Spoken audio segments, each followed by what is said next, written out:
Tudo aconteceu no dia 24 de dezembro de 1945, véspera de Natal. A grande família Soder, composta por 12 pessoas, estava reunida em sua casa na cidade de Virgínia, nos Estados Unidos, com exceção do filho mais velho, que estava servindo o exército. Estava tudo normal, a família passou o dia reunida e foi dormir.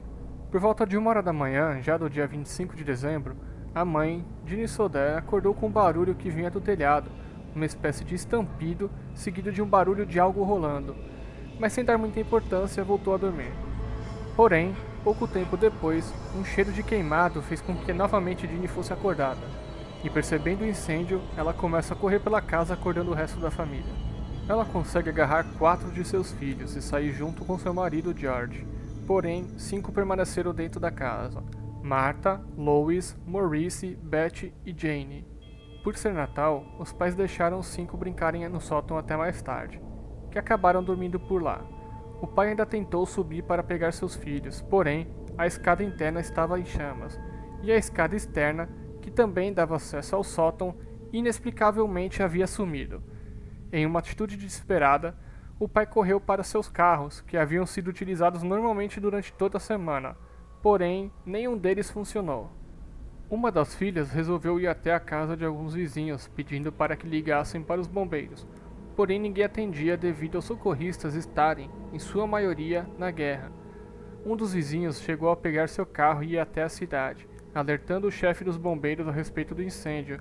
Porém, mesmo com o alerta, a ajuda só chegou por volta de 8 horas da manhã, e a casa já estava totalmente em cinzas.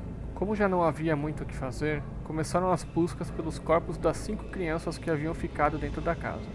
Foram horas de buscas pelos restos mortais dos filhos Soder, mas nada foi encontrado, nem corpos, nem ossos, nem nenhum vestígio que ligasse a qualquer uma das crianças. Com isso, os peritos afirmaram que a temperatura do local e a altura do fogo foram tão intensos que cremaram os corpos e os ossos dos pequenos. O estranho é que durante o incêndio não foi possível ouvir grito das crianças, muito menos cheiro de carne queimada. Não acreditando na explicação dos bombeiros, juntando com a falta de provas, após algum tempo os membros restantes da família começaram a acreditar que os seus filhos pudessem ter sido sequestrados, pois juntando as peças do quebra-cabeça, os carros que não funcionaram, a escada que havia sumido, a falta de corpos ou vestígios, tudo levava a crer que havia alguém responsável por tudo aquilo. Outra coisa que fazia a família contestar as informações dos peritos é que, segundo funcionários do crematório local, os ossos de uma pessoa levam cerca de 2 horas para serem totalmente cremados a uma temperatura de 2000 graus Celsius.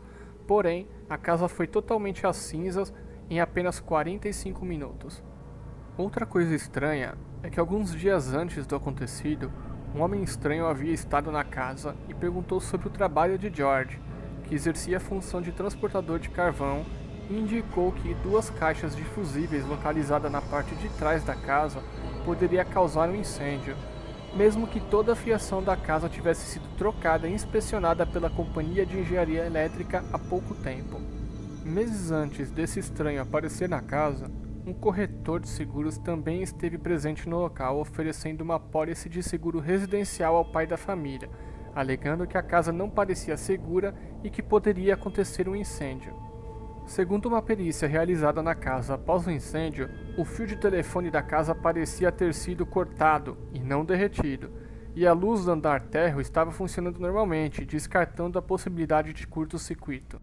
Em uma região próxima à casa do Soder, uma mulher afirmou ter visto um carro passando com 5 crianças dentro, poucos minutos após o início do incêndio, e no dia seguinte, uma outra pessoa afirmou ter servido café da manhã em um hotel na cidade de Charleston, a mais ou menos 50 quilômetros do local do incêndio, e uma outra mulher, recepcionista de um hotel, afirmou ter visto 4 das 5 crianças com 2 casais uma semana após o incêndio.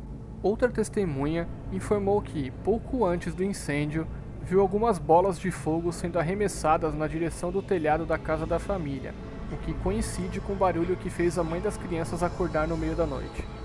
Além disso, alguns fatos levaram a família Soder a acreditar que os envolvidos nas investigações estavam ligados àquelas pessoas que estiveram em sua casa alguns meses antes. 2 anos após o incidente, George e sua esposa enviaram uma carta para as autoridades federais de investigação, Porém, receberam como resposta que o caso se tratava de uma investigação local e com isso não poderiam ajudá-los. Eles então resolveram contratar um detetive particular, que descobriu que o vendedor de seguros que esteve em sua casa era conhecido do perito que considerou a causa do incêndio como curto-circuito, e que o chefe dos bombeiros disse certa vez que encontrou um coração no meio das cinzas, porém, exames realizados posteriormente informaram que se tratava de um fígado bovino.